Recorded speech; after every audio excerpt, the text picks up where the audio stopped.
আসসালামু আলাইকুম everyone, welcome back to my channel. আজ আমি আপনাদের তৈরি করে দেখাবো রাঁধুনি প্যাকেট মশলা দিয়ে ঝটপট চিকেন বিরিয়ানি।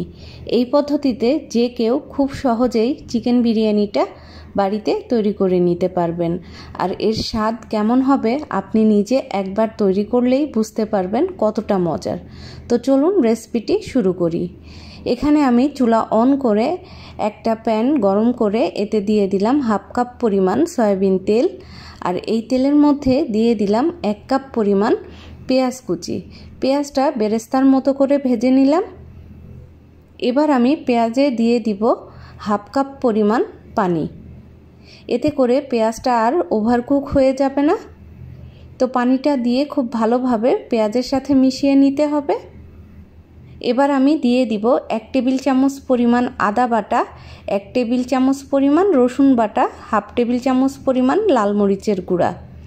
দিয়ে দিব কিছুটা গরম মশলা, স্বাদ মতো লবণ দিয়ে দিচ্ছি, আর দিয়ে দিচ্ছি 1 টেবিল চামচ পরিমাণ চিনি। দিয়ে দিব 3-4 টেবিল চামচ পরিমাণ টক দই। আরও দিয়ে দিচ্ছি 1 প্যাকেট পরিমাণ রাঁধুনি বিরিয়ানির মশলা। এবার আমি চুলাটা হাই হিটে রেখেই খুব ভালোভাবে মশলাটা কষিয়ে নিব যতক্ষণ না তেল ছেড়ে আসে। আমি কিন্তু কোনো রকম পানি ইউজ করিনি, যেহেতু টক দই দিয়েছি তো এখান থেকেই পানি উঠবে, তাই আর পানি দেইনি। তো মশলাটা বেশ ভালোভাবে আমি কষিয়ে নিচ্ছি।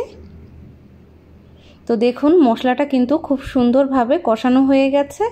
এখানে আমি দিয়ে দিচ্ছি 1.5 কেজি পরিমাণ চিকেন, আর চিকেনটা আমি একটু ছোট করে কেটে নিয়েছি। দিয়ে দিব কয়েকটা কাঁচামরিচ।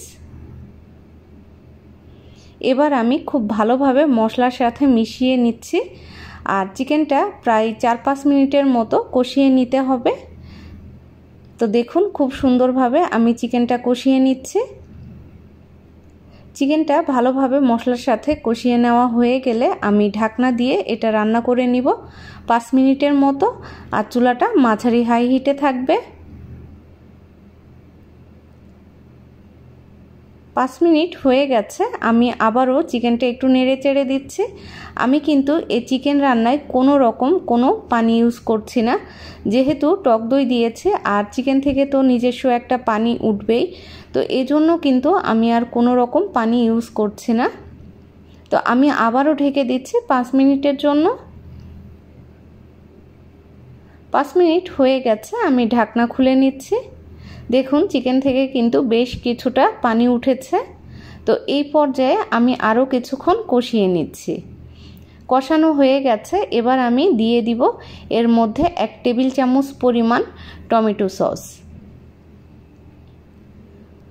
আমি এখানে 1 টেবিল চামচ পরিমাণ টমেটো সস দিয়ে দিচ্ছি, আর কেউ যদি সস পছন্দ না করেন তাহলে কিন্তু স্কিপ করতে পারবেন। তো সস দিয়েও বেশ কিছুক্ষণ কষিয়ে নিলাম, আর দেখুন যে পানিটা ছিল সে পানিটা কিন্তু ভালোভাবে শুকিয়ে গেছে।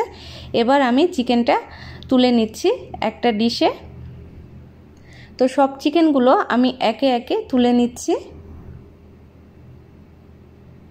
আর যে মশলাটা আছে আমি এটাতেই চালটা ভেজে নেব। তো দেখুন অবশিষ্ট এতটুকু মশলা আছে। তো মশলাটা আমি একটু নেড়ে চেড়ে কষিয়ে নিচ্ছি। এবার আমি এর মধ্যে দিয়ে দিব 3 কাপ পরিমাণ পোলাওয়ের চাল। দিয়ে দিচ্ছি কিছুটা কাঁচামরিচ, আর দিয়ে দিব স্বাদ মতো লবণ। লবণটা এ পর্যায়ে বুঝে দিবেন, কারণ চিকেনে তো আগে থেকেই লবণ দেওয়া আছে, যতটুকু প্রয়োজন চালের জন্যই দিতে হবে। তো খুব ভালোভাবে আমি চালটা ভেজে নিচ্ছি, আর চাল ভাজার সময় চুলাটা কিন্তু হাই হিটে রাখবেন না, মাঝারি হিটেই রাখবেন। চাল ভাজা হয়ে গেছে, যেহেতু 3 কাপ পরিমাণ চাল, তো আমি 6 কাপ পরিমাণ গরম পানি দিয়ে দিচ্ছি। চাল যা নেবেন পানি তার ডাবল দিতে হবে। পানির পরিমাণটা অবশ্যই ঠিক রাখতে হবে।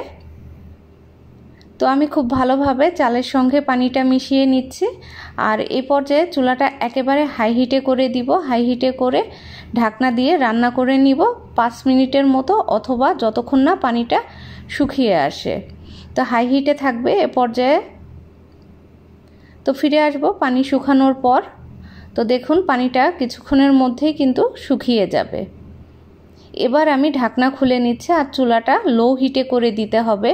চুলাটা যতটুকু লো হিটে করা সম্ভব অতটুকু লো হিটে আপনারা করে দিবেন।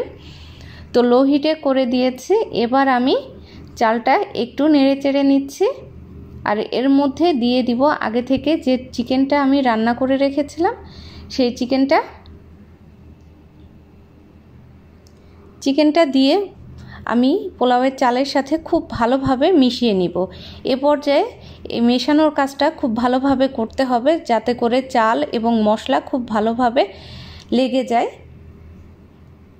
তো দেখুন আমি খুব ভালোভাবে মিশিয়ে নিচ্ছি। একটু সময় নিয়ে মিশিয়ে নেবেন কারণ এরপর আর নাড়াচাড়া করা যাবে না। তো খুব ভালোভাবে আমি মিশিয়ে নিলাম। এবার আমি দিয়ে দিব 1 টেবিল চামচ পরিমাণ ঘি। 1 টেবিল চামচ পরিমাণ ঘি লাস্টে দিবেন, এতে করে খুব সুন্দর একটা ফ্লেভার আসবে আর খেতেও কিন্তু বেশ ভালো হবে। তো ঘিটা দিয়ে আমি ঢাকনা বন্ধ করে দিচ্ছি আর ঢাকনায় ছিদ্র থাকলে সেটাও বন্ধ করে দিতে হবে। এবার অপেক্ষা করব 15 মিনিটের মতো। 15 মিনিট হয়ে গেছে। দেখুন বিরিয়ানিটা কতটা পারফেক্ট হয়েছে। আমি সার্ভ করে আপনাদের সাথে শেয়ার করছি। আশা করব আমার আজকের এই সহজ রেসিপিটি আপনাদের ভালো লেগেছে। সবাই অনেক বেশি ভালো থাকবেন। আল্লাহ হাফেজ।